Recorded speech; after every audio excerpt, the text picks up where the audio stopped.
Hi friends, ഞാനിവിടെ 3 robust കായം ഒരു സവാളയാണ് എടുത്തിരിക്കുന്നത്. ഇത് വെച്ച് നമുക്കൊരു കിടിലൻ ഐറ്റം ഉണ്ടാക്കിയാലോ.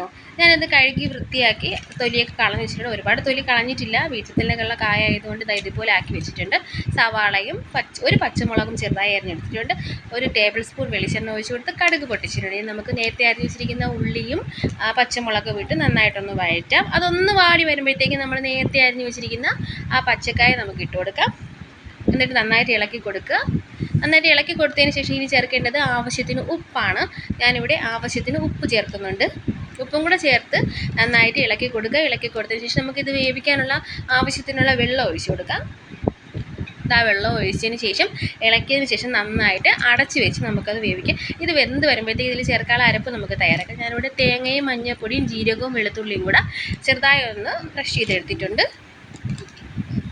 ഈ ഒരു പരുവത്തിന് എടുത്തിരിക്കുന്നത്. ഇനി നമുക്ക് ഇതിലോട്ടിട്ട് നന്നായിട്ടൊന്ന് ഇളക്കി കൊടുക്കുക. അപ്പോൾ നമ്മുടെ തോരൻ ഇവിടെ റെഡി ആയിട്ടുണ്ട്. എല്ലാവരും ട്രൈ ചെയ്ത് നോക്കണം. എൻ്റെ ചാനൽ ഇതുവരെയും സബ്സ്ക്രൈബ് ചെയ്യാത്തവരുണ്ടെങ്കിൽ പ്ലീസ് ഒന്ന് സബ്സ്ക്രൈബ് ചെയ്യണേ. ഞങ്ങളുടെ റോബസ്റ്റ് കായ എന്നാണ് ഇതിന് പറയുന്നത്. വേറെ വല്ല പേരുണ്ടെങ്കിൽ ഒന്ന് കമൻറ്റ് ഇടണേ. താങ്ക്